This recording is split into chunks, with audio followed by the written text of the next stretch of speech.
Wow, a fair amount has happened since my last video on Male Nen. Black Plurg came out, we got skill range modifiers on gear, most people were graduating due to Sirocco QOL, and to top it off, we got an item balance that completely threw some sets to the top of the meta. There's no actual bad news for this video. Male Nens remain solid and consistent, and if anything, more build possibilities have been showing up for Male Nen now.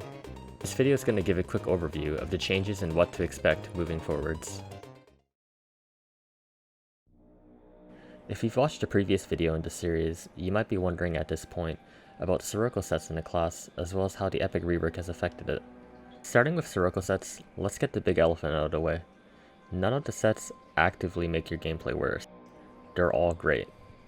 In terms of the ones I recommend, I'll go down the list and talk about each one and note which one's my personal pick. Starting with Next, we have the most basic and straightforward set. Next simply offers a consistent damage increase across the board, and can perhaps be used as the reference point to compare all the other sets with. It offers no utilities, but for a class as balanced in kit as Male Nen, there's not a lot you'd really be crippled about.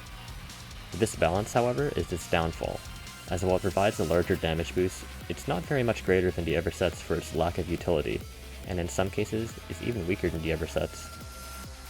Next, we have Rotos, a set that really deserves more credit. Rotos gives you super armor, massive amounts of attack and move speed, and an insane 20% damage reduction on top of more elemental resist, and will even heal you if you aren't hit for 10 seconds. It gets a bit of flack for having 3% less modifiers than Next, but this translates to even less of a loss in practice, and in return, you get some of the best quality of life any set can give you. This is a very underrated set. But as Male Nen already has fair amounts of damage reduction, iframes, and speed, it's not my first pick. It's definitely nothing to complain about. Roxy is an infamous set that gives you a small overall damage increase, half that of Next, in exchange for a large increase to your awakening skills. A 10% modifier to your strongest attack ends up being quite a significant numbers increase. Roxy's cons is that while you get a large burst increase, if you miss at the awakening itself, you've shot yourself in the foot. At the same time, the longer a fight drags on, your value decreases unless you're abusing token resets. As far as Male Nen goes, they have decent enough cooldowns and strong awakenings that this set actually ends up being used really well. Assuming you aren't already running a few sources of CDR, Assassin is my personal pick for a Sirocco set to go for.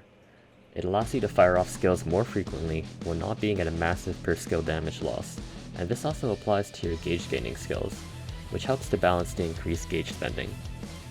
When combined with talismans such as Overlord Spiral Fist, you get an incredibly potent combo of constant burst, which will perform strongly in the current and upcoming metas. The drawback to this set is exactly as mentioned earlier, gauge spending. Spamming skills carelessly will cause you to lose Windstorm Spiral power, and this is a massive damage loss if you don't rectify it quickly. You have to keep a close eye on your gauge to use the set effectively. We're finishing off with Gatekeeper, a set that has obtained notoriety for its immense power with all elemental setups. Unfortunately, its true potential is harder to attain on a class that has innate elemental damage.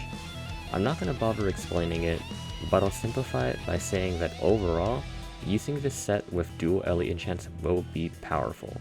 But if you value consistency and feel bothered by the consistency of 5 seconds of massive power followed by 15 seconds of decent power, you're better off swapping to another set when you can. Moving on to Talismans, let's quickly cover the two new ones, Overlord Lightning Fist and Moonlight Eruption. Overlord Lightning Fist essentially takes your strongest skill and turns its channeling hold into a single devastating hit.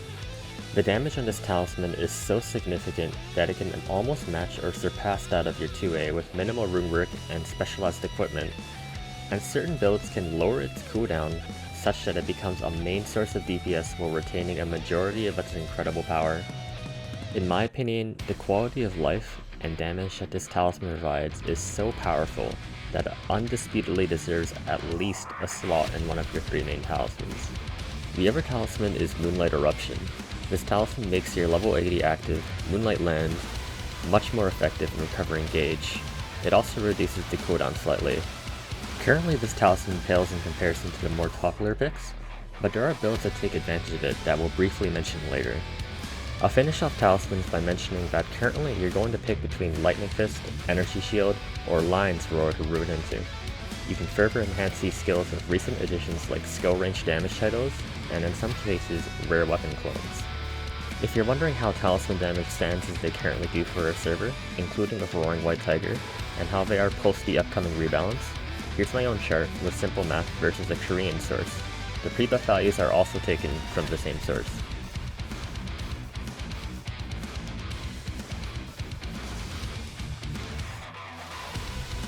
For the last part of this video, we'll break down reworks for gear and how they influence builds that we can go for. For a more detailed breakdown of which epics get stronger, check out the video description for a link to a spreadsheet with all of them. What you're probably interested in is how the weapon balance changes affect Male Nen. To put it plainly, Clearwell got a really nice buff. Some people may think this was unnecessary, but I think it was really warranted. Prior to the rebalance, optimized Tiger builds would hit overall similar damage while having an extra sustained Talisman skill on top. I feel finally brave enough to say this. Clearwell sucks if you're a min-maxer. Now, Clearwell is the king of general use and stands out in just about every situation. Roaring White Tiger deservedly needed to be set back a bit, but let's not forget that even after the patch, it still has these disgusting numbers on Lion's Roar to back it up, and still remains at a similar power level for general use in fully optimized setups. We're going to generalize gear builds into weapon and talisman setups.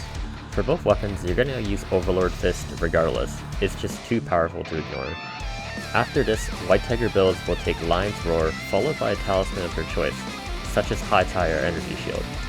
Clearwell builds will often take Energy Shield and High Tie, but other talismans are often seen. If you're looking for something spicy, there's even a Crossroads build with enough CDR that you go Overlord Lightning Fist first, followed by a slot 2 Moonlight, and an open slot 3 for your preference. With an upcoming balance patch for Male Nen that gives an at least 18% to most of her skills, and talk of brand new skills and reworks to gauge management planned for the future, who knows how this is going to change later. I wasn't planning on this video being longer than 5 minutes, but here's everything we didn't cover up until Ozma raid.